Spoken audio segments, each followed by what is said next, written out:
حضرت صلی اللہ علیہ وآلہ وسلم ایک بار مسجد میں بیٹھے ہوئے تھے۔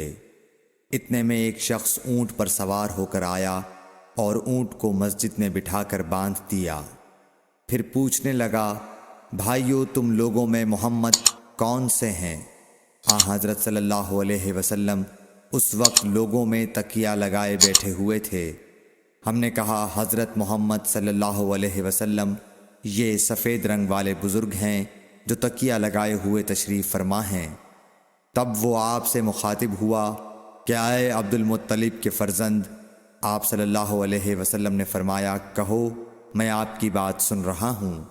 وہ بولا، میں آپ سے کچھ دینی باتیں دریافت کرنا چاہتا ہوں اور ذرا سختی سے بھی پوچھوں گا تو آپ اپنے دل میں برا نہ مانیے گا۔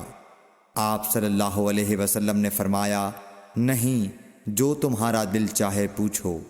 تب اس نے کہا کہ میں آپ کے رب اور اگلے لوگوں کے رب تبارک و تعالیٰ کی قسم دے کر پوچھتا ہوں، کیا آپ کو اللہ نے دنیا کے سب لوگوں کی طرف رسول بنا کر بھیجا ہے؟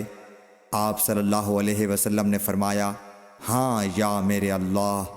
پھر اس نے کہا، میں آپ کو اللہ کی قسم دیتا ہوں، کیا اللہ نے آپ کو رات دن میں 5 نمازیں پڑھنے کا حکم فرمایا ہے؟ آپ صلی اللہ علیہ وسلم نے فرمایا، ہاں یا میرے اللہ۔ پھر کہنے لگا، میں آپ کو اللہ کی قسم دے کر پوچھتا ہوں کہ کیا اللہ نے آپ کو یہ حکم دیا ہے کہ سال بھر میں اس مہینے رمضان کے روزے رکھو؟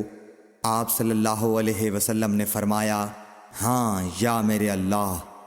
پھر کہنے لگا، میں آپ کو اللہ کی قسم دے کر پوچھتا ہوں کہ کیا اللہ نے آپ کو یہ حکم دیا ہے کہ آپ ہم میں سے جو مالدار لوگ ہیں ان سے زکوٰۃ وصول کر کے ہمارے محتاجوں میں بانٹ دیا کریں؟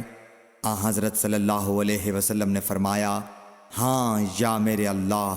تب وہ شخص کہنے لگا، جو حکم آپ اللہ کے پاس سے لائے ہیں میں ان پر ایمان لایا، اور میں اپنی قوم کے لوگوں کا جو یہاں نہیں آئے ہیں بھیجا ہوا تحقیق حال کے لیے آیا ہوں۔